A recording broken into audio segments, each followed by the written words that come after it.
chromatin at the nucleus. It's clumped, and it's rather, mature in its presentation. I don't know what else to say about it.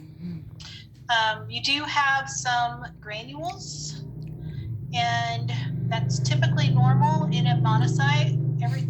This is just a normal monocyte, pretty standard mono.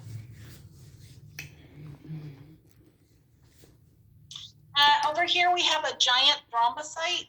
So of course, yes, this is giant. It's really, really large, almost as large as the red cells next to it. But there is no nucleus here. There is no white cell. It is strictly a platelet. The cell on the right is, of course, a seg. It looks like it's all one segment, but it's folded really tightly, and it's not that straight C or S structure that we can label for a band. So we are going to call it a seg. Over here we have a lymphocyte. This lymphocyte is very tight in its structure. You can just see a little bit of the cytoplasm. And of course, it is very mature in its appearance. You can see how condensed that nucleus is. Definitely not an immature lymphocyte, definitely mature, a little bit of scant cytoplasm, but still a lymphocyte. On the right is another seg. Again, I would love to call this a band because clearly there's no segmentation, but it's lacking that straight C or S definition that we're using in our student laboratory. And in addition to that, we have an indentation that's greater than 50% of the nucleus, so we can't call it a metamyelocyte. It's not a band because it doesn't fit our description of a band. So there's only one more thing that we can call it, and that's a seg. And here are some pictures of segs. And of course, anytime we have a segmented nucleus, it's rather easy, but some of these are not segmented, like this one right here. It looks like there's this possible second segment that's folded on top of itself, and then it's kind of placed on top of the original segment, but rather straightforward. Of course, how do I know that these are neutrophils? Look at the cytoplasm.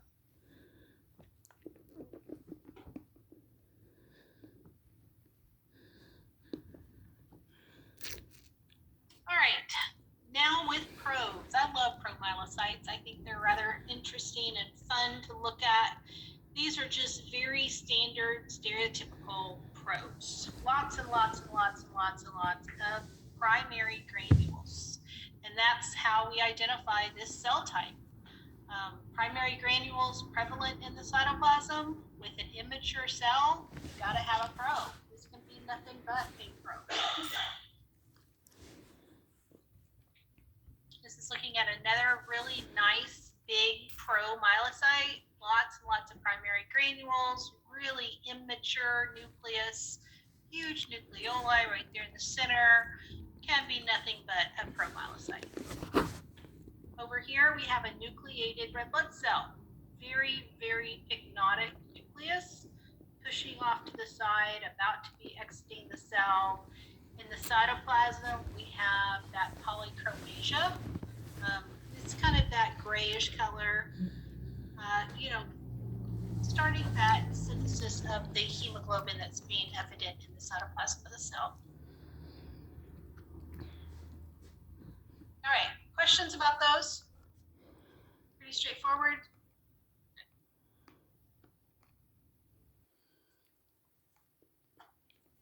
All right, let's get started with our discussion today.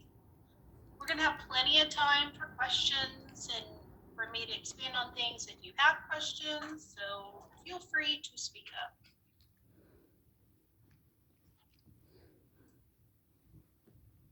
Let's start with lymphocytic leukemias. I did make some edits to both of these PowerPoints, just minor edits. Today, I was sitting in the office right down the hallway, making some clarifications, just trying to make it a little bit easier to understand. So your slides may be a little bit different from what you see on a few of these slides, but nothing significant. We have a long list of objectives that we will work our way through. with acute leukemia. So acute leukemia, as we've learned, what's the definition of acute leukemia according to the World Health Organization? Anybody remember?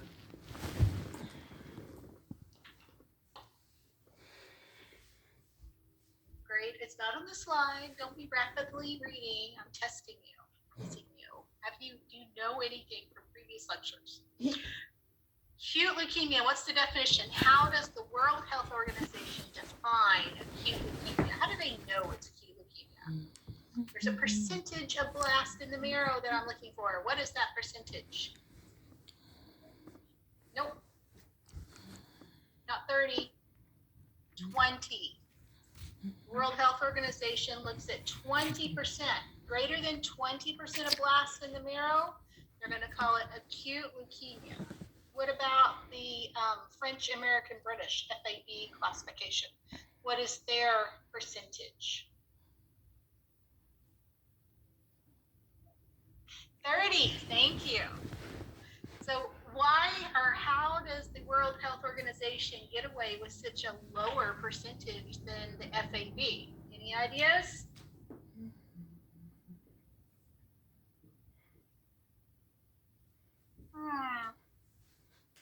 What else does the World Health Organization look at? What? Sorry, say that. Well, they both look at that. Peripheral blood, they both look at. But what does the World Health Organization look at that FAB did not? Genetics. Very good. That's going to be very, very important in our discussion today because the World Health Organization has come in and pretty much reclassified these leukemic disorders involving lymphocytes and myelocytes. And it's all based upon genetic translocation. So if they can identify the genetic defect, then the requirement of blast is going to decrease. And we've seen that in the 20 versus 30%. With acute leukemia, whenever we're talking about acute leukemia, whether it's lymphocytic or myelocytic, it's usually involving, of course, an increase or proliferation of those blast cells in the marrow, and then we're going to start seeing that those populations in the peripheral blood as well. Most of the time, like we talked about, the cause is unknown.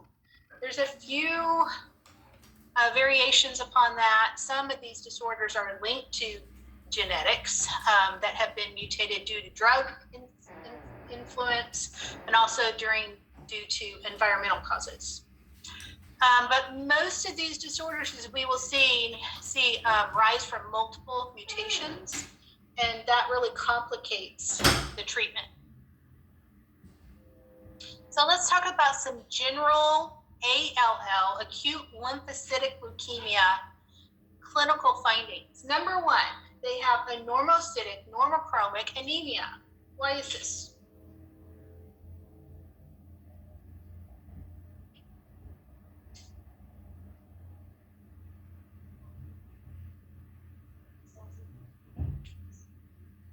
Okay, but what kind of anemia do they have?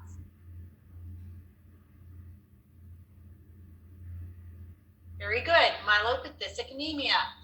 What is the definition of myelopeticillin anemia? Perfect, infiltration of the bone marrow with abnormal cells. That is exactly what's happening with, in particular, acute lymphocytic leukemias. The complicated process, I guess it's a step in identifying these cells, is that they can vary. So some lymphoblasts are going to be small in their size. Some of them are going to be larger in their size. The large ones are much easier to identify correctly because they look just like myeloblast. So it's going to be very easy for you to identify them. The small ones take a little bit more time and attention because they're roughly the same size as a lymphocyte, but they are an immature lymphocyte, means a lymphoblast. We've talked a little bit before about how these small lymphocytes are typically B cells, and the larger lymphocytes are typically T cells. And we see that again, with the discussion of these leukemias. One thing that we're going to see is an increased number of smudge cells. We're also going to see these in our myelocytic leukemias that we're going to talk about in just a few moments. That's really representative of leukemias, period. Their cells are a little bit more fragile. They're going to smudge a little bit easier when we're making our blood smears. Acute lymphocytic leukemias account for 75% of childhood leukemias. That's a big number. And so the prognosis overall has increased substantially over the last few years due to research and money that's been generated in this direction. In particular, I'll just tell you, there's been multiple hospitals across this country that have focused on childhood leukemias and focused on the research and the treatment plans, and they really have been targeted. And the reason why our success rate is dramatically increasing in these childhood illnesses, but in particular ALL. You'll see that the peak ages are 2 to 5 years of age. And if we can catch it during that time frame, usually we have a good prognosis. They very, very rarely are found in adults, very rarely. But when they are, it's a bad prognosis. We very rarely can get those adults into remission and have a good prognosis as a result. So for those of you who rotate at a children's hospital, you're going to see a lot of ALLs in your hematology rotation. For those of you that rotate at an adult hospital, you won't see that many ALLs. You're going to see a lot more of your chronic leukemias versus your acute leukemias. Splenomegaly, hepatomegaly is also possible. It's possible, but it's relatively rare. We talked a little bit, I think it was in our last lecture series, about how these are more probable linked to the chronic leukemias versus the acute leukemias, but we can see them in ALLs. We have bone pain. That's going to be part of our clinical symptoms that's presented with patients. And a lot of times the parents just think that it's growth pains that these children are going through. They complain that their bones ache. And I know my children always complained, all my legs hurt, and that's just a typical complaint from children who are growing through a rapid growth spurt. So many times they've just kind of ignored it until it reaches the point that they have to go to the physician. If we even look at their CSF, we can see that lymphoblasts are infiltrating that area as well. Prognosis, like I said, has drastically improved, but it does depend upon the proper diagnosis, the tumor burden, and that's just getting back to what we talked about in a previous lecture, talking about the amount of cells that are being presented in that case with that patient. The immunophenotype, we're going to talk more about that today, and then the genetic mutation, whether we have one mutation or multiple mutations, is going to influence our prognosis. So this is a look at our ALLs under the World Health Organization. And you can see that this slide really is looking at our B ALLs, B cell ALLs. And then we'll talk about the T ALL in just a moment. But you can see what the World Health Organization came in and did. They have an identified diagnosis that says B lymphocytic leukemia or lymphoma, and we'll talk about that in just a moment, with translocation of 922. So 922, if you guys will remember, is what? Anybody recall? Philadelphia chromosome. Excellent. So this is a B-ALL with a translocation of 922. So that makes the diagnosis very straightforward. If they have this genetic mutation, we know exactly what their diagnosis is. Versus the FAB classification, you have to look at a lot of different factors in order to get a correct diagnosis. And then you can see the different genetic mutations that they've identified, the translocation of 1221, we're going to talk about in just a moment. B lymphocytic leukemia with hyperdiploidy and then with hypodiploidy, you're going to have a combination of these different diagnoses, and that will be dependent upon the prognosis of the patient. and vary as well. So they kind of cleaned it up a little bit, made it very straightforward. At the same time, we have to take into multiple classifications with the World Health Organization. It's not just one thing. It can be multiple different diagnoses. Looking at lymphoblast, like I said, it gets complicated with lymphoblast because if they're large and they're T cell, usually when they're larger in size, they're a lot easier to identify. It's the small ones that really will make you scratch your head and think, is that a lymphocyte or is that a lymphoblast? This is looking at some small lymphoblasts, just a really typical slide. This one's really nice because you're looking at a nucleoli, and that kind of helps. You think, is this really an immature or a mature cell? But the rest of these, again, are going to make you kind of scratch your head and think, what am I looking at here?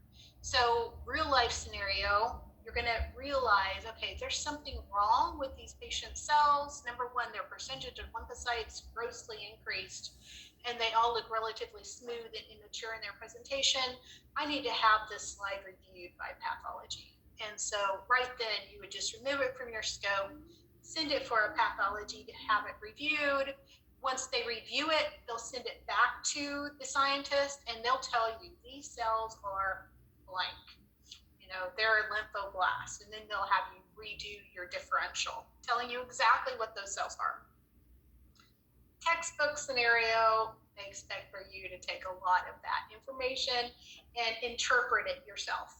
And we're going to talk about some of the CD markers that you can use to correctly identify cells on a case study. Real life, like I said, you're not going to be the one making that determination. Your pathologist will. They'll just transfer that information down to you. He's looking at some large lymphoblasts. Like I said, these are much easier to identify for me. This can be nothing but a blast. Got a huge cell, huge nucleoli. Lymphoblasts are typically really pretty blasts, and that just means they're really big, really obvious what they are, and can be nothing but a lymphoblast. And that's what we're looking at here. Absolutely no maturity. Really, really immature cells, huge cells, basophilic cytoplasm. It's got to be a blast. And if you know about the CD markers, you can take it a step further and you can tell me what type of blast. But without that information, you're just going to call it a blast. All right, this is one of the slides that I changed up a little bit, just trying to make it a little bit more clear for you in your study efforts. This is looking at immunophenotyping of the different ALLs. So in addition, like we said, with the World Health Organization, you're going to have more than one diagnosis, a targeted disorder with each of your patients. So in addition to having the genetic mutation identified, they're going to want you to identify, is it early B cell? Is it intermediate? Is it pre? Or is it mature? And we just saw that B cells are by far the most commonly found ALLs that we see in prevalence. T cells are not common at all. So there's only one classification of T cell ALLs, and that's listed for you here. So let's look at some of this immunophenotyping. And of course, we're going to get this all from flow cytometry analysis. You can see that we have CD34 that is apparent in both the early, you'll see that's also could be called the pro or the pre-pre. I know, don't get confused there. Because we also have pre down here, but it's not the pre-pre with two pre's. But so CD34 is a very, very early cell marker. And we also, if you remember back, we also have CD34 that is prevalent in our stem cells. So that should help you identify this is a very, very immature cell. CD34 is evident in both. We also have CD19 evident in both. Cytoplasmic CD22 is one of those CD markers that begins in the cytoplasm of the cell. And when it's in the cytoplasm, that's indicating a very immature cell. So we have cytoplasmic CD22, and you might see that as a little c in front of the CD22. And then TDT is also a marker that's evident in that early BALL diagnoses. In comparison, looking at the immediate BALL, this is the most common type of ALL that we're going to see. And the real only difference that I want to highlight here is the CD10 marker. So CD10 is also called ARCALA antigen or CALA gene, but it's also been called, and it really is only seen in this immediate cell phase. And again, it's the most common. If you have a case study that is positive for CD10, you know exactly what the diagnosis is associated with that. You'll see that it also has the cytoplasmic CD22, so it's still in the cytoplasm. And in comparison, if you look at the next diagnosis or subtype that's called pre-BALL, you'll see that also has the cytoplasmic CD22. At this point with the pre-BALL, the CD34 is gone. The cell is maturing, still has the CD19 and that cytoplasmic CD22, variable on the TDT. The mature BALL version, however, is different. We still have the CD19, but that cytoplasmic CD22 marker has moved to the surface. And that's just really signifying the maturity of that cell, and in particular, that cell marker has progressed to the surface, and that's going to mean we have a more mature cell that is identified. The TALLs, you can see they have targeted a lot of CD markers, but none of them are in common with the B cell ALLs. The only thing that they have in common is the TDT. And that TDT marker is just an immature marker that we see on very immature cells.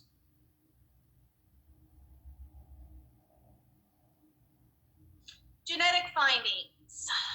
Of course, with the World Health Organization, they've allowed this focus on genetic analysis. Just to let you know, the majority of our T cell ALLs, they have this Notch1 gene mutation, and that alters the development of those T lymphocytes. We talked really briefly at a previous slide about the B type of ALLs with the translocation of 922, the Philadelphia chromosome. Now, the Philadelphia chromosome, if you have it in regards to CML, which we will talk about, which is chronic myelogenous or myeloid leukemia, if you have the Philadelphia chromosome with that disorder, it's a good prognosis. We know how to treat it.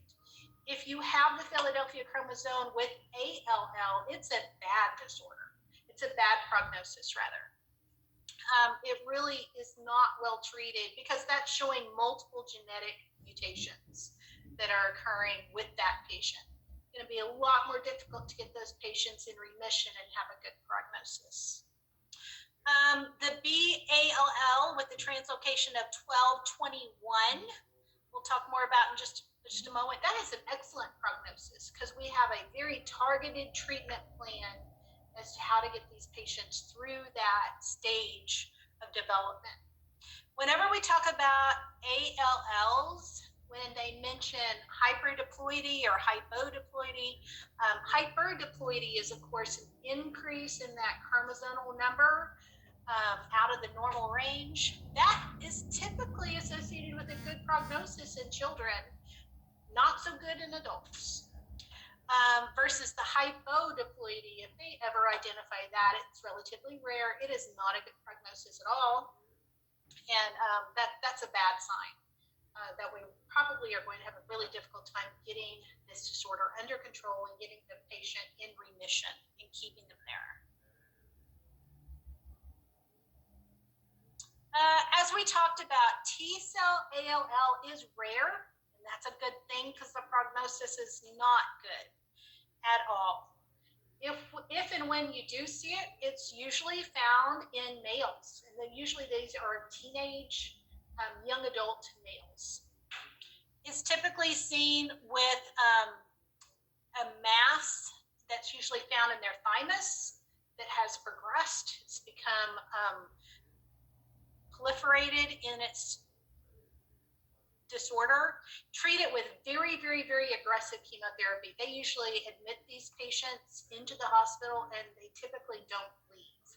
They'll just stay there. They'll treat them extremely aggressively with chemotherapy and wait and see what happens next. Positive for those T cell markers that we talked about, 2, 4, 5, and 8, also positive for acid phosphatase. But you're going to recognize case studies involving T cell ALLs just because, number one, their cells are going to be larger because they're T cell in their association. They're going to have those T cell markers that they're positive for, and you're also going to see the age and the sex of the patient that's involved.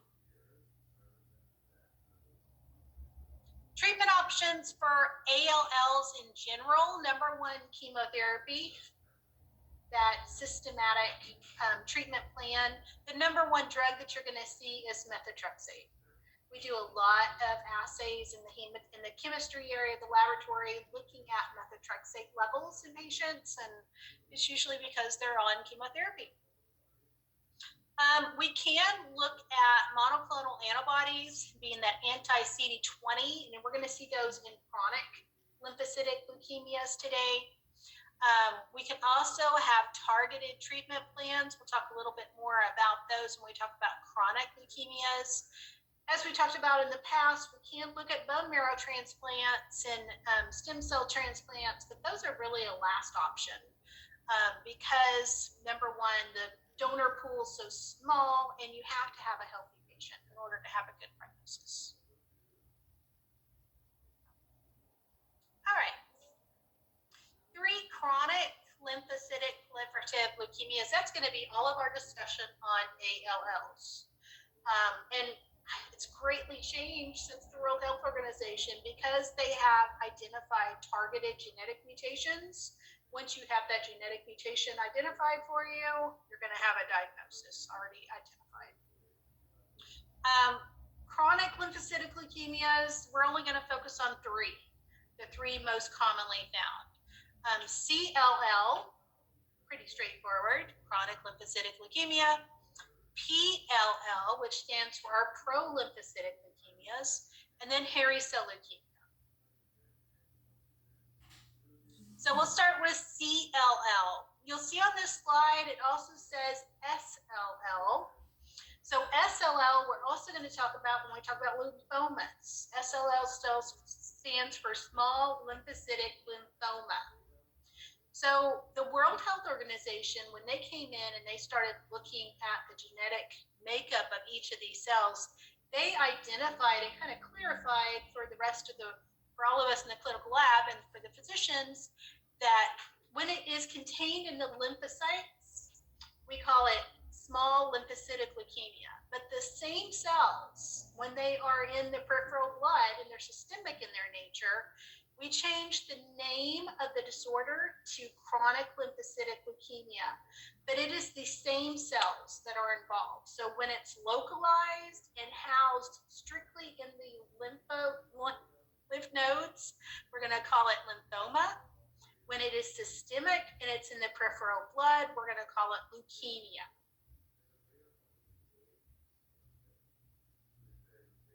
This is chronic in nature. It's the same disorder again, but we're going to kind of focus on the CLL for sake of this discussion. It's chronic, so it's insidious, it's asymptomatic. Many times the patient doesn't realize that they're sick until they're really sick. And they go to their doctor, have their blood collected, send it to the lab, and we're like, whoa, this guy really is sick with a serious diagnosis and needs a serious treatment plan. Typically, diagnosis is made when the patient presents to their physician. They've been feeling really tired lately. They've had some weight loss. They have enlarged lymph nodes. Maybe they just can't seem to eat enough. They get full really quickly, and that's because their spleen and their liver is so enlarged. And you have to also consider the patient population with the majority of these diagnoses. You're looking at elderly patients in general. So many times they live on their own. They have nobody really monitoring their diet. And that makes the proper diagnosis even more complicated. It rarely transforms into acute form, and that's important because when we talk about CMLs, they can transform to those acute forms. Even with therapy, median survival rate's about 10 years. So it's not a good prognosis. It's going to be very difficult for the patient to survive treatment. And that's why a lot of treatment is just focused on providing substantive care. Really just looking at providing, relief of the symptoms and not really curing the disorder so that they can have the best life possible with the years that they do have left. Most commonly found in older patients and in male populations. And you will see CLL when you work in hematology. One thing to note with CLL, they have lots of smudge cells. Again, just like with ALLs, these leukemic patients, their cells are really fragile, so we can see a lot of their smudge cells in that differential. Just to let you know a little tidbit about being in the clinical laboratory, if you're making a smear on a patient and everything is smudging and you can't really perform a good differential, it is typical for us to add a little bit of albumin to the patient sample and then re-smear the slide. And that's going to kind of hold those cells intact a little bit stronger. You will need to, of course, note that for the physician that you added the albumin, and they're going to understand why. Just some of these really sick patients, everything will smear, and you're just going to have a really difficult time identifying the cells properly and making a good differential. Bone marrow, PAS positive, and of course that's staining for glycogen. You'll see that the majority of our CLL patients are B cell. A small portion are T cell in their association, and I have the CD markers identified there for you. So this is a picture looking at a patient with CLL. And as you can see, these cells are not lymphoblast. Remember, this is a chronic disorder, so the majority of the cells that we're going to see are mature, not immature. These are super mature. In fact, we call them hyper mature because we call them a soccer ball appearance, and I can see that in this picture so clearly. The standard kind of scenario analysis is the soccer ball lymphocytes. So they're extremely mature. It doesn't have to appear like this. It's just the stereotypical finding. You can see that in this picture, there are a ton of lymphocytes that are prevalent in this patient. So their white count is really high. You can see quite a few smudge cells, which is very typical. But they're also going to have some other cells as well. They're not 100% lymphocytes, but they're going to have a really high percentage of lymphocytes. These chronic leukemia patients, you can usually do a differential on them really quickly. You don't have to move your slide very often. You might have to move it to 2 or 3 fields, and you counted your 100 cells. Really easy, quick counts, which make it easy for you, but really bad for the patient. You can see that this patient has a lot of lymphocytes, which means their tumor burden is higher. So their prognosis is going to be poorer than someone with a less tumor burden at this point. This is another picture looking at a patient with CLL. Again, lymphocytes, not lymphoblast with CLL. These don't quite look like soccer balls, but you can see that they're lymphocytes. They're clearly not lymphoblasts, and you have the smudge cells as well.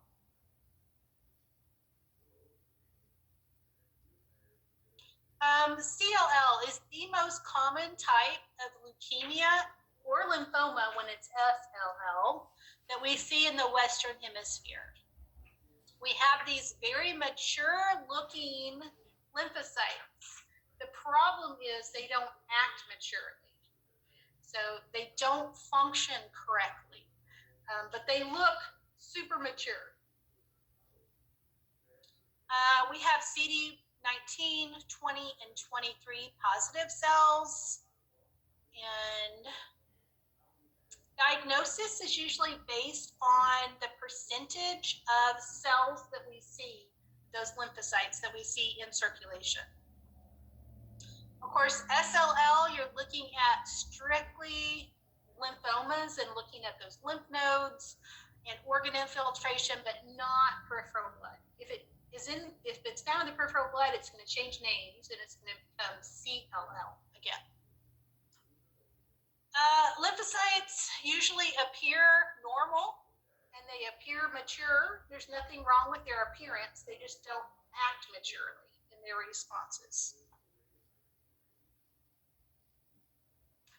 Treatment plan. Prognosis is based upon genetic mutations, which is really typical standard treatment under the World Health Organization.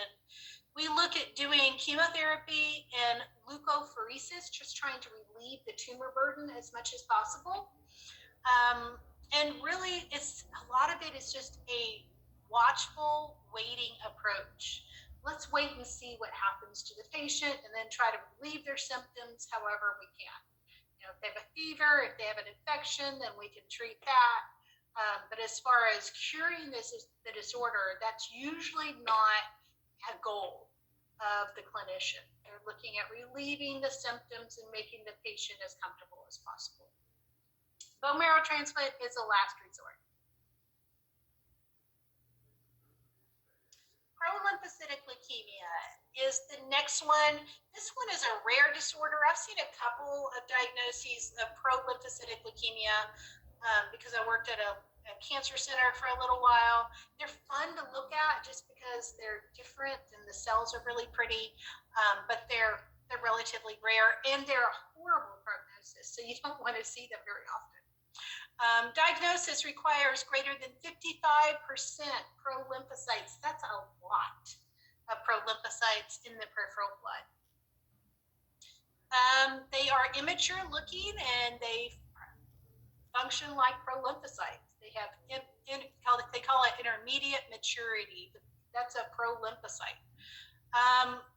You can have large pros. They have these punched out nucleolus, which we'll look at that in just a moment, which they state in their morphology. Most commonly found in men in their 60s, so elderly men.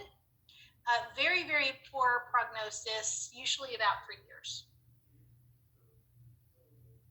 Lab findings, absolute lymphocytosis in their peripheral blood, and you can see the cell counts can go up extremely high. The cells are prolymphocytes, so they look a little bit more mature than your blast cells, but you know that they're not a full mature lymphocyte. And again, real life scenario, you're going to look at this blood smear underneath the microscope, and you're going to have to send it for a pathology review. You'll never be expected to identify these cells without that being told to you. This is what it is. Because you're just going to recognize these cells are a little odd, and I'm going to have somebody else identify them first, and then you can go back and do your differential later. Clinical symptoms, you can look at gross splenomegaly, lots of fevers and sweats and weight loss, and of course that's all due to the state of the tumor burden that you're concerned with in your patient. It's always important, and they'll always want to rule out HIV. With these patients, that they're going to present to their physician. The first thing that they're going to do is do an HIV test, just to make sure that they're not HIV positive, and then they can pursue a possible PLL as a diagnosis. But this is a slide looking at some prolymphocytes. So again, you would look at these cells, and you can see how many of them there are. Remember that you have to have greater than 55% of these cells in peripheral blood in order to have a diagnosis. That's a ton of cells. You can see that these cells are immature. They have these huge nucleoli, so there's no way this is a mature cell.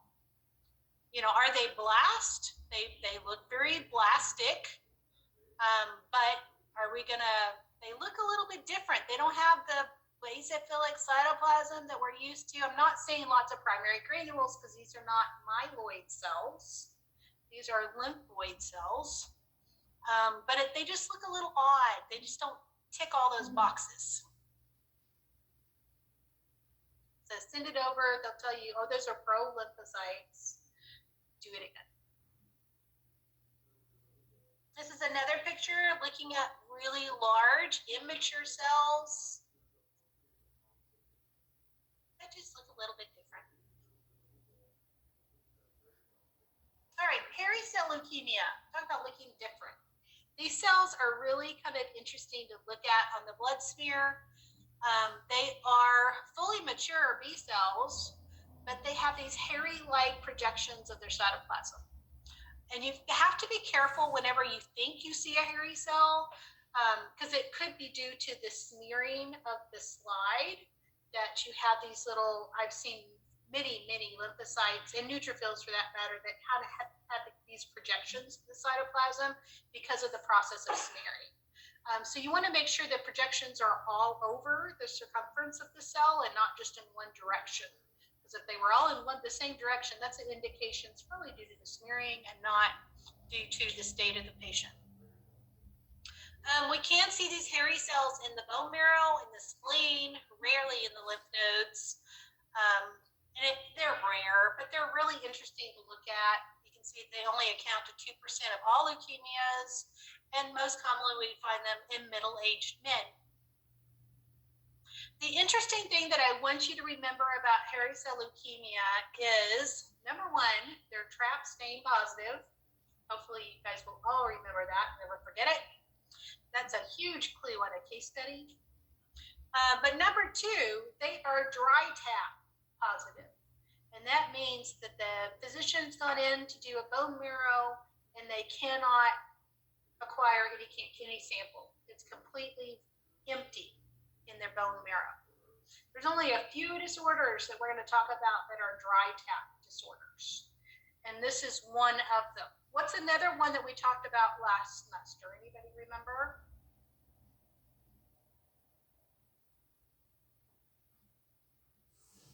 Aplastic anemia. Very good. Aplastic anemia is another one. Typically a dry tap.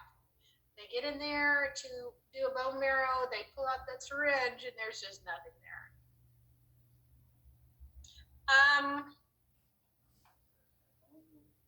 You have the CD markers down here, but the important thing is TRAP positive. Clinical symptoms, malaise, fatigue, pretty standard symptoms for most leukemias. Treatment is considered completely incurable in the past, but we've been making a lot of progression in good treatments and therefore good remission rates because it's targeted. This is a picture looking at hairy cells. So kind of interesting. You can see the projections all around the cell. It looks just a little hairy. They are mature cells. They're not going to look immature. They are mature cells. The cytoplasm's just not holding its shape the way that we would like for it to. This is some more pictures of hairy cell. Those hairy-like projections just coming off of the cell. This is the TRAP stain, looking at a negative response here and a more positive response here. These are some more hairy cells. Yes. I'm sorry? We don't know.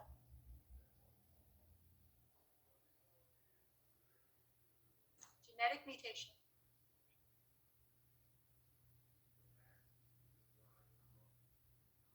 All right, case study for your textbook I've included in the last 5-year-old child seen by her family physician because of weakness and headaches. She was in good health. Physical examination, she's pale, she's listless, multiple bruises. White blood cell count was 15, hemoglobin at 8, platelets at 90, has abnormal cells in her peripheral blood. Cytogenetic studies revealed hyperdiploidy. So looking at this picture, what is the most likely diagnosis? Pardon me? ALL. Very good. You have to look at her age, you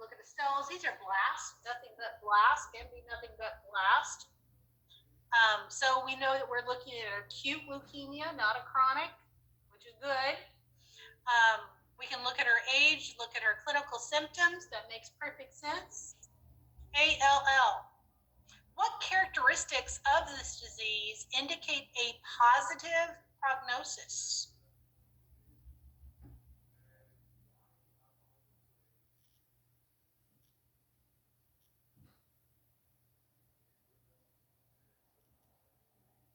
What about her white blood cell count?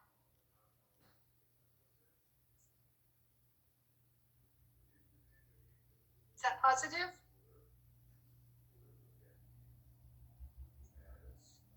Yeah, absolutely. It's in range. It's close. That's good. That's a really good prognosis. That's telling you the tumor burden is light. It hasn't progressed as far as it could be.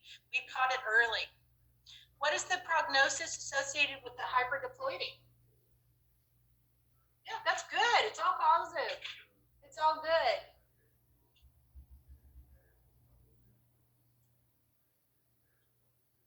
All right. Questions? Nope. Let's talk about myeloid leukemias.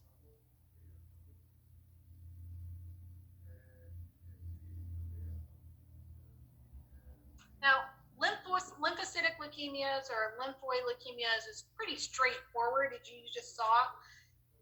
Myeloid leukemias are a little bit more complicated. But I think the World Health Organization has helped to kind of explain things a little bit, make things a little bit easier to remember from where the FAD was. FAD, that was a mess. Is it M6? Is it M7? Yeah, you guys don't need to know all that, which is really nice. All right, so let's start with the acute first, just like our lymphocytic leukemias. We're going to talk about AMLs. So AMLs are the most common type of adult leukemia. Incidence does increase with age. All of these AMLs can be rapidly fatal if they're left untreated. And you'll see that we have to remember that the myeloid cell line includes more than just our neutrophils, right? So we're going to include eosinophils, we can include megakaryocytes, we can include monocytes. This is really targeting those myeloid cells that come from that stem cell. Alrods are something that we're going to talk about when we talk about these immature disorders. We're going to see them in our immature cells with the primary granules because they're fused primary granules. So our myeloblasts, our promyelocytes are going to have positive Alrods or the possibility of positive Alrods. And that's going to help us in our identification of those cells. You'll also see that we're going to use our staining reactions for these disorders, Sudan black B, myeloperoxidase, weakly positive and immature myeloid cells. They get more positive as they get more mature. This is a picture looking at Alrods. So again, just those fused primary granules. They're usually in this rod-like structure, hence the term. So they're a straight line, and they're nice to look at. You would look at this cell, see the Alrod. There's only two possibilities that this cell could be. Is it a blast or is it a pro? Dr. Hudson? Yes. I don't think the guys on Zoom can see the slide. It looks like you're just stuck on the title screen of the PowerPoint. Oh, thank you. I'll try to share again.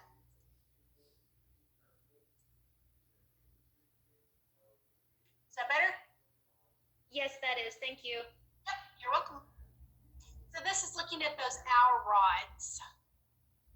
Rod-like structures, primary granules. You see them in the cytoplasm, you know it's either a blast or a probe. What is it going to be?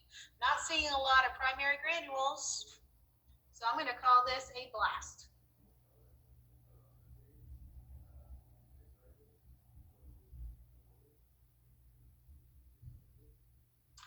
Some other staining reactions that we need to consider when we're talking about AMLs are esterase stains. So remember that we have the non-specific esterase stains that stain for monocytes, and we have the specific esterase stains that we use to differentiate monocytes from granulocytes or neutrophils many times. And we're going to see that in some of these disorders as well. Clinical presentation, very similar to all of our other leukemias. We're going to start by looking, of course, at the blood smear and doing a CBC. WBC counts are highly variable, which is not helpful. They can have really low counts, they can have really high counts. It's really dependent upon the patient, their diagnosis, and what their tumor burden is.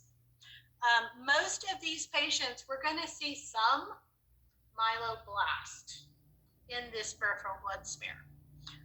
But that doesn't mean that we have a disorder that involves that myelocytic cell line, as we will see. Anemia, neutropenia, thrombocytopenia, all due to myelopocytic anemia. So we have a normocytic, normochromic anemia. And that's all going to lead to their clinical symptoms. They're pale, they're listless, they're tired all the time, they bruise easily, they have really low platelet counts, they have bleeding problems, they have fever. All of these are very typical findings that we find in patients with leukemias. Possible splenomegaly, depending upon the tumor burden and the diagnosis of the patient. Bone marrow is hypercellular with greater than 20% blast. That is the clinical definition of acute leukemia based upon the World Health Organization that we just talked about. Some other lab findings that we can see with AML in particular, hyperuricemia. It's difficult for me to say, hyperuricemia. And then we also have the hyperphosphatemia. Those are both due to just increased cell lysis and turnover. We can also see hypocalcemia, and that's due to massive bone destruction that's occurring in the bone marrow. All of these things together, they call it tumor lysis syndrome. And they're an indication of metastatic cancer.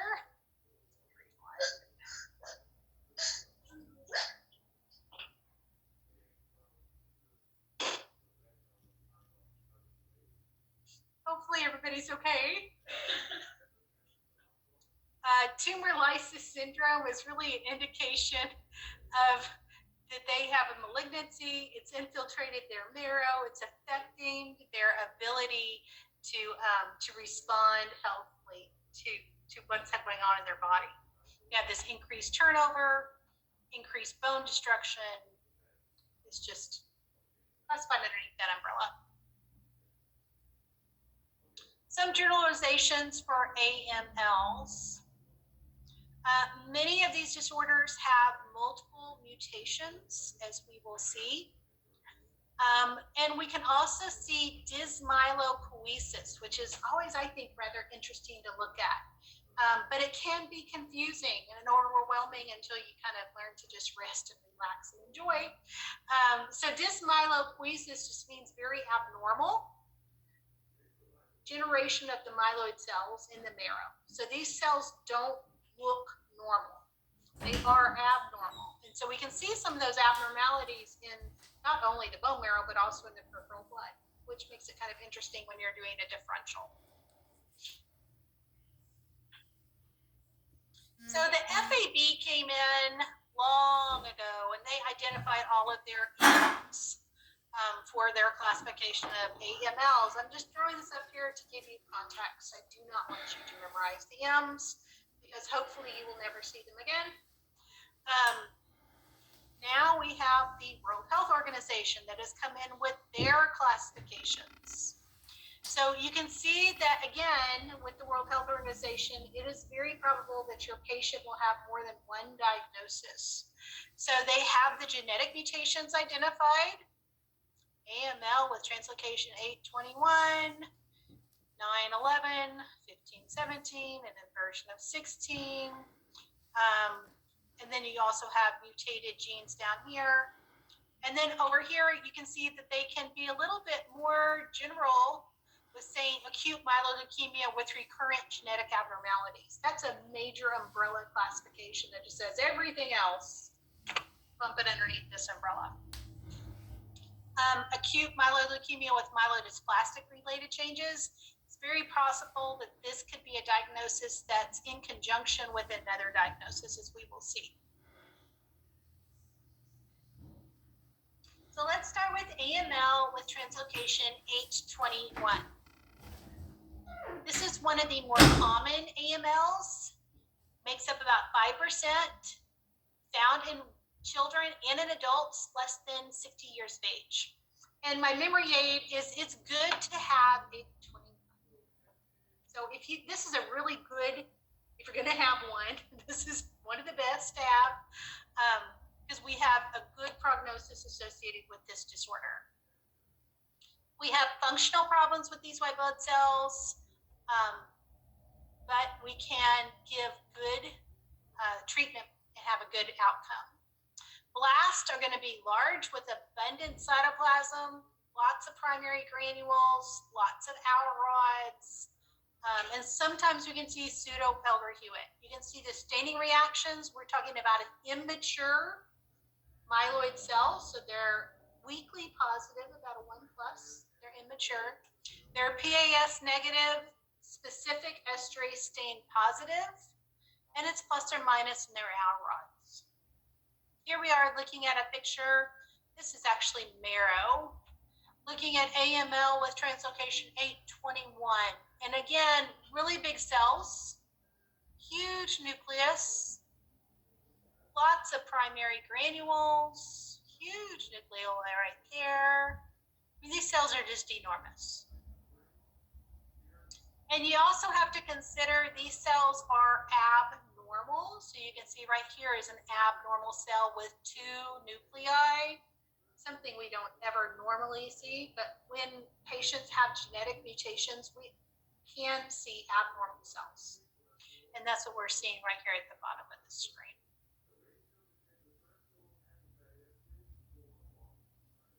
This is a picture blood smear looking at an AML with translocation 821. Again, a little blurry, but you can see huge, big, beautiful blast.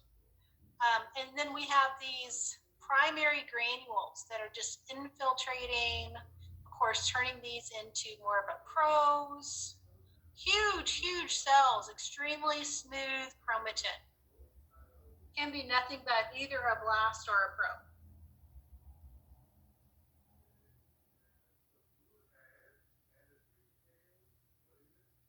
AML with inversion 16 is a little bit more rare. You can see about 5 to 8% is the estimated AML. It usually attacks younger people. We can see the myeloblast, the monoblast, and the promyelocytes on these blood smears. We also can see an increase in our eosinophilic reaction. Remission rate's good, but only half are cured, which means that we can usually get them into remission very easily, but keeping them there is the challenge. This is a blood smear looking at AML with inversion 16. Of course, we see the eosinophil up here, which is nice and identifiable. These cells down here are huge cells. Lots of nucleus, nuclear material, not mature at all, very, very smooth in its appearance. So, this blast would be typical identification for this cell. The same over here, the same over here. This cell over on the right is a little bit more mature. So we're probably looking at a little bit of an indentation. Cell over here on the corner, very, very immature, very smooth in its chromatin. Looks like a nucleoli right there. Just really immature.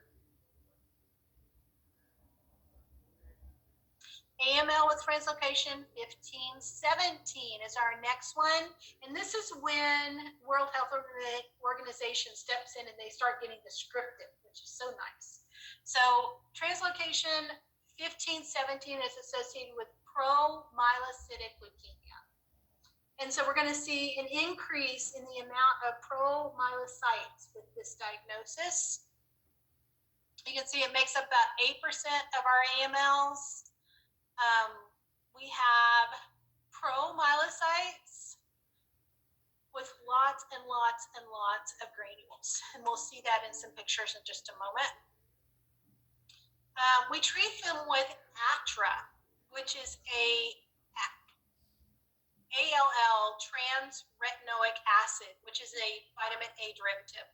But ATRA actually pushes these cells past the promyelocytic stage so that they can reach maturation and be effective for the body. This disorder, without the drug, the cells stay in that promyelocytic stage, and then you have a leukemic presentation with your diagnosis. But ATRA pushes it past the stage to the myelocytic stage and the metas, and then it can mature and eventually become a segmented neutrophil. Strongly associated with DIC, and that's really coming back to their proliferation of those primary granules. They have so many granules. And so it's linked to a bleeding disorder. And you can see that with a lot of your patients. They're going to have a hemorrhage or some other sort of coagulation defect. There is a subtype that is microgranular. Those are really rare. It's just kind of interesting whenever you see it. Lab findings, prolonged clotting times, their PT, their PTT is all going to be prolonged. Decreased platelet count because of their myelopathicic anemia. It's also attributed to their patient making up the clots if they have a bleeding disorder or bleeding tendency at the time the patient's blood was collected. Myeloperoxidase pseudo black B, you're looking at promyelocytes, so they're a little bit stronger in their positivity, about a 2+. They're PAS negative, specific esterase positive, frequent hour rods. And we're going to talk about these cells. I hope they change the name of these cells. I keep paying attention to this because there is a tendency, we're trying to get the name changed to extreme hour rod cells. But the typical term that has been used in the past is fagot cells. This comes from the English. They will call a cigarette or any sort of stick a fagot. And so they call these bundles of hour rods fagot cells. And we'll look at a picture. It's just kind of stuck with the cell. Not politically correct, I know. Both non-specific esterase stains are going to be negative because, of course, those are staining for monocytes. These cells are not monocytic in their structure. So let's look at some pictures. And you can look at the picture on the left. Let's start there. Massive, massive, massive primary granule proliferation. It's difficult sometimes to even see where the nucleus ends and begins because of all the primary granules in the cytoplasm of that cell. They're just really different and unique to look at. Lots and lots, just tons and tons and tons of primary granules. The picture on the right is interesting as well. We've got a huge promyelocyte right there with lots of primary granules. But what I like about this picture is that it shows some of the nuclear abnormalities based upon their nuclear mutation. So you can see the coining that's happening here with two nuclei stacked on top of each other within the same cell. Really odd and unusual. Down here we have a cell with actual blebbing that's occurring in the nucleus. Really unusual. Again, you would see something like this on the peripheral blood smear or on the bone marrow, and you would know this patient has a serious genetic mutation, and we need to look at which mutation he has and then have a proper diagnosis and treatment. Bloody.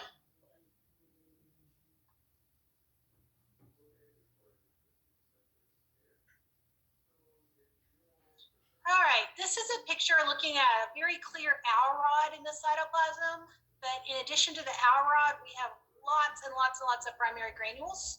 And then we kind of have this two-part nuclei, which is really odd and unusual. Again, just bizarre. The picture on the right, you see more abnormalities based upon that genetic mutation. You see a cell that looks like it's going through a process of mitosis, which is really weird. You don't ever want to see something like that within a cell.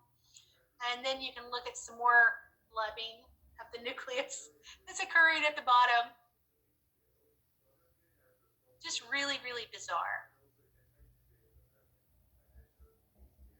This is a phagot cell with lots and lots and lots of hour rods just stacked all over themselves in the cytoplasm of that cell.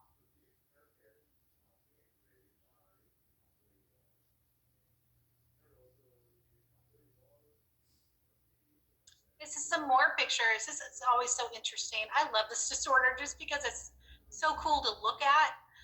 You can see over here tons of hour rods stacked up in the cytoplasm of this cell. Lots of primary granules here, lots of hour rods at the top. Looking at the bottom, tons of primary granules. I mean, it's just very, very visual and different. Things that you don't see every day that are really cool and make you kind of say, oh, let's look at that again.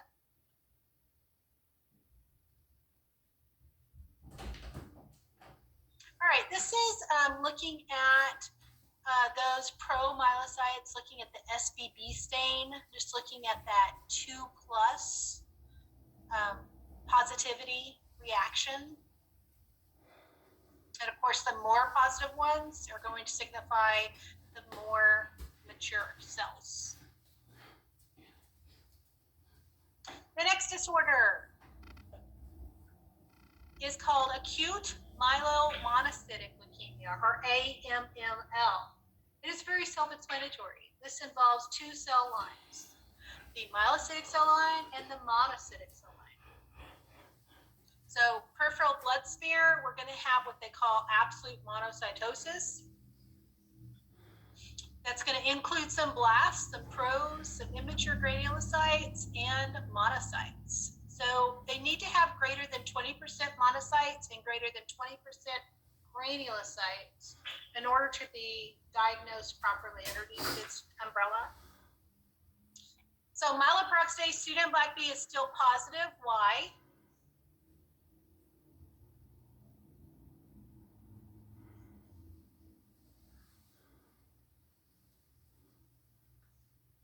Because we still have myelocytes, right? We still are talking about some myelocytes, myelomono. So this isn't strictly a monocytic leukemia. It does have some monocytes, but it also has some myelocytes. So monocytes are saying what for myeloperoxidase and pseudoin black B? Negative. Both non-specific esterase stains are now going to be positive. Why? Monocytes. Very good. Specific esterase stains still positive because myelocytes, right? PAS is still negative. We can have hour rods, or we cannot, depending upon those myelocytes. We can still see that some hour rods. Clinical symptoms, common ones plus we have involvement now of the nervous system and soft tissue involvement. So we can start seeing that in their clinical symptoms that they present to their physician. So let's look at some pictures of AMML. I always like these pictures because I think they're really interesting. We have down here at the bottom, clearly a blast. Huge nucleoli, huge cell, lots of nuclear chromatin that's very smooth in its presentation, nothing but a blast. Versus this cell here, we know that this is an immature cell. It's absolutely enormous. It has a huge nucleoli, but clearly monocytic in its presentation. Already has the vacuoles, very irregular nucleus, clearly monocytic.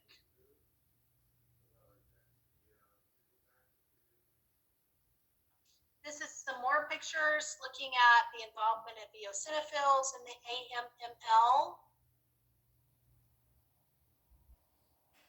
This is is looking at non-specific esterase stain reactions, looking at the positivity that we can see in those monocytic cells. The next type of leukemia stands for AMOL, or acute monocytic leukemia. So the involvement of the myelocytic cell line and the neutrophils is gone. We have clear identification of one cell line involvement, which is the monocytic cell line. When 80% of leukemic cells are monocytic, so lots and lots and lots of monocytes. Usually CD4 and 64 positive is the gold standard. Usually involves a translocation of H16. And we still have central nervous system involvements and soft tissue involvements, just like our AMML patients. Lab findings. We're going to have some granulocytes mature, but we're going to have the immature cells really monocytic in their cell line. That's identifiable. Increased serum and urinary lysozyme. That's really due to that enzyme being found in the monocytes and this extremely high number of monocytes that is now infiltrating the bone marrow and the peripheral blood, and their increased destruction. We're going to have increased lysozyme. Myeloperoxidase pseudo black B can be variable, but most frequently it's negative. And I think that makes sense. If we have an increase in our granulocytes, we're going to have more of a tendency to have some positivity. But if we have increase in the monocytes, we're going to have a negative reaction. Both non-specific esterase stains are positive. PAS is finally positive because of the glycogen. Very, very rarely can we see ALRODs, but most of the time it's negative. It all depends upon the content of those granulocytes. So this is some pictures looking at blast cells. And again, you would see this under a microscope. Clearly, they are blast. Do you know if they're myeloblast, monoblast, lymphoblast? No. Never be expected to do so, unless they give you more information. These cells are a little bit more identifiable. Clearly, they're young, immature cells, but we have an indication these are probably monocytic just because of what's going on in their cytoplasm. They don't look like a immature myelocyte or immature lymphocyte. Got some big, huge vacuoles, and that's leading you to have that educated guess that these are monocytic in their form. The non-specific esterase stains.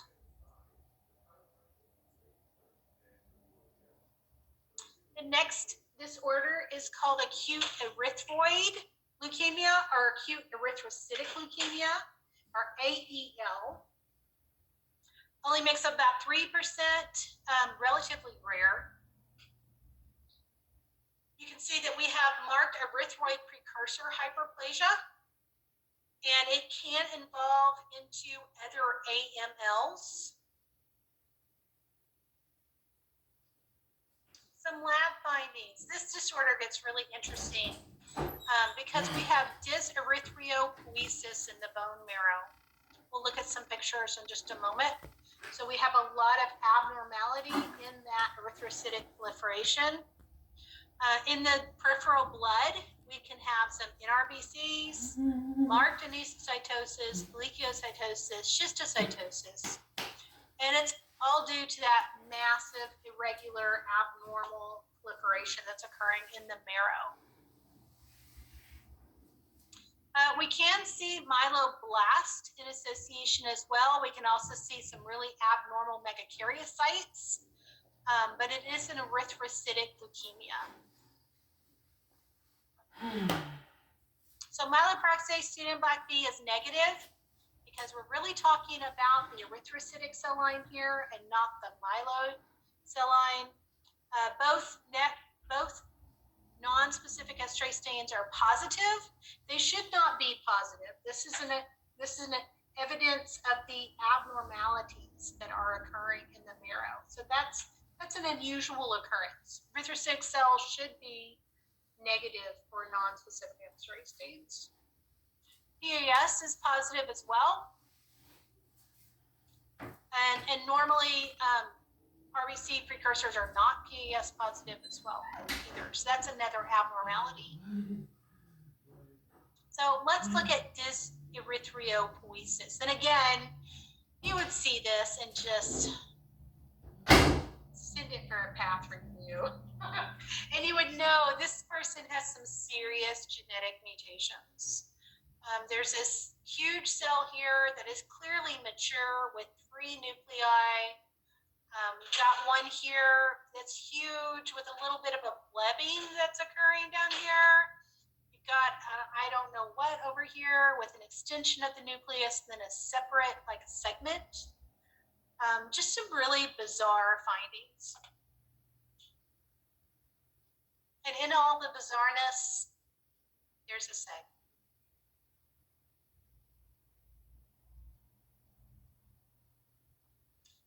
So this is looking at some, again, dyserythropoiesis, looking at some blebbing that can be occurring. You know, you've got these little extensions of the cell. And whenever we have cells that are connected, that's also another worrying sign. We kind of want to look at their genetic makeup and see what sort of genetic mutation they may have.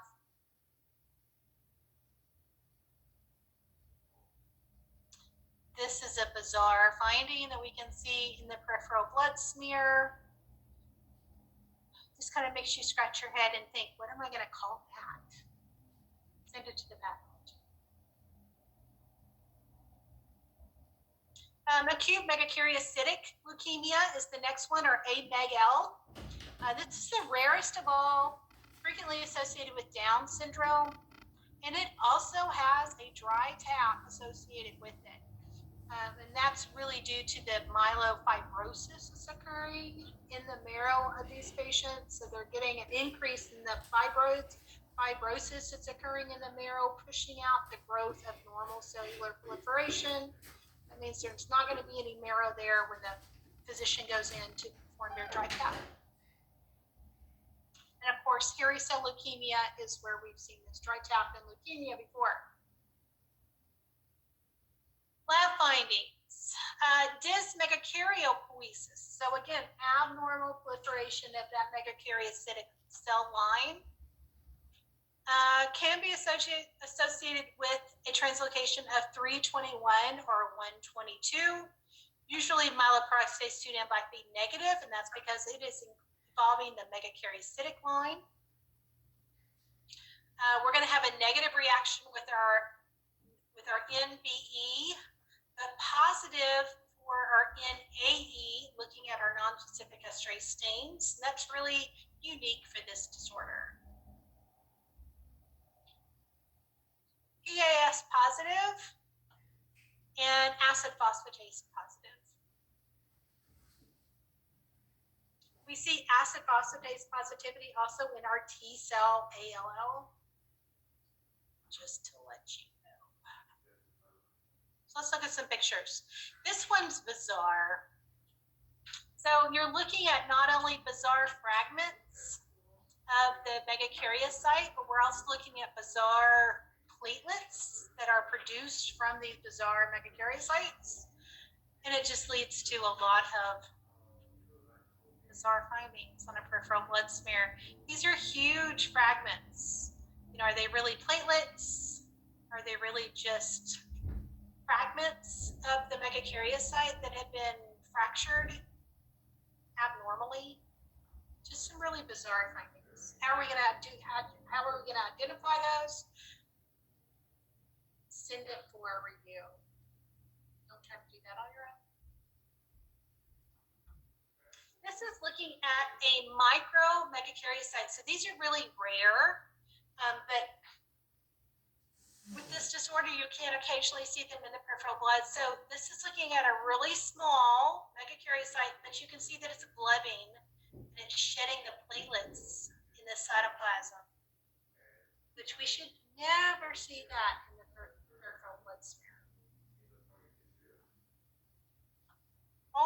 interesting. This is looking at a megakaryocyte in the marrow. And you can see this should be a mature megakaryocyte, but I'm not seeing the fragmentation of the platelets in the cytoplasm. And the nucleus is relatively small. So again, just an abnormal megakaryocyte.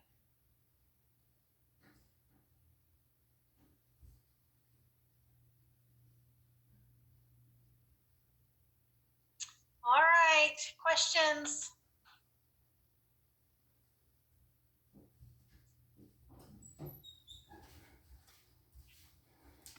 Lots of information. All right, so again, I want to stress to you for your exam, study what we've talked about in the past. Make yourself a chart. What's the name of the disorder? What happens in this disorder? What's a quick summary? What are the probable mutations that you can see? What are the probable lab findings? What's a distinctive treatment?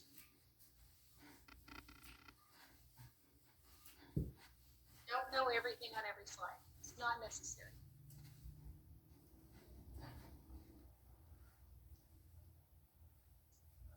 Anybody have any questions?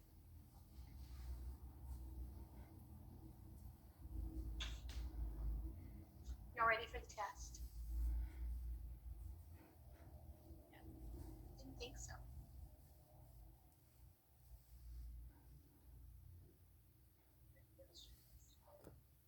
Oh, you do? Okay. Then I can sympathize and understand.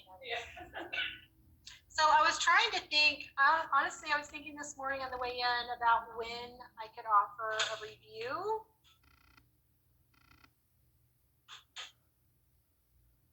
But it's tough, and you guys have to drive this thing. So you're going to have to tell me when you're available, and then we can go from there. The tough part that I can't get my mind around is the weather. So I don't know what's going to happen Wednesday and Thursday and Friday. I'm thinking I'm going to be back to work on Friday, but I don't know about Wednesday and Thursday.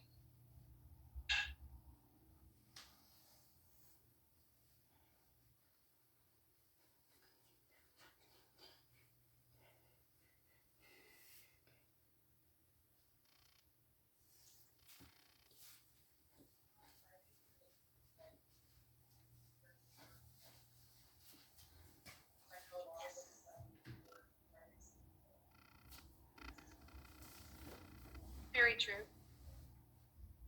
Very true. And that makes it tough. Like if I say 1 o'clock, I'm just afraid someone's going to say, oh, I work, so I'm going to have to miss.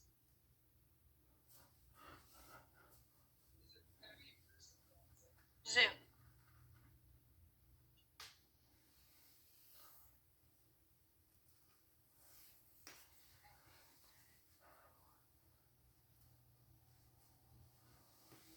Well, you guys let me know.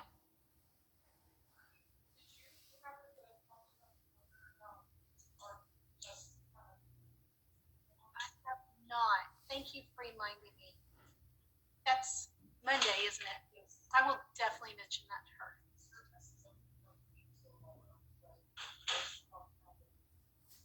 Okay. I will see if she cannot extend it to like 8 at night.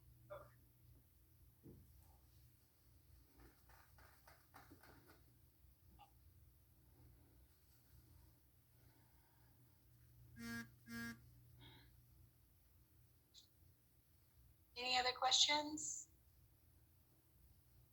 All right. In lab today, I really wanted to do differentials, but what's pressing on my mind is time. I don't know when you guys are going to do your phlebotomy. You guys want to do phlebotomy today?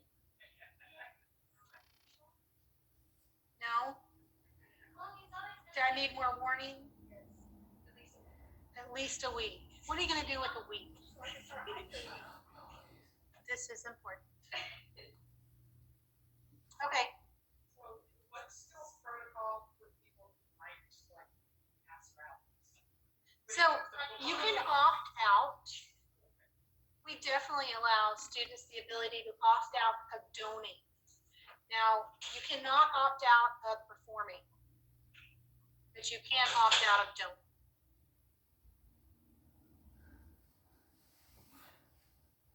So you still have to draw. It's not that bad. Every year, students are all filled with anxiety and having difficult time. And you know what? We routinely have 1 or 2 students opt out. That's okay. No judgment. No. Oh, honey, no. There's no penalty for that. But I've never had a student, number one, end up with a bad reaction or pass out. It just hasn't happened. So you're good.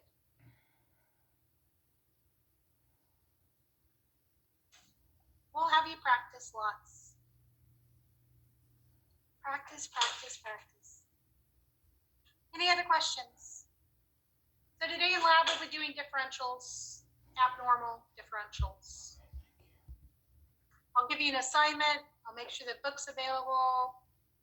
And as soon as you're done, your lab is done. You guys have micro today? Good. Do what? Okay, good. All right, you guys have a good lunch. See you at 1 o'clock.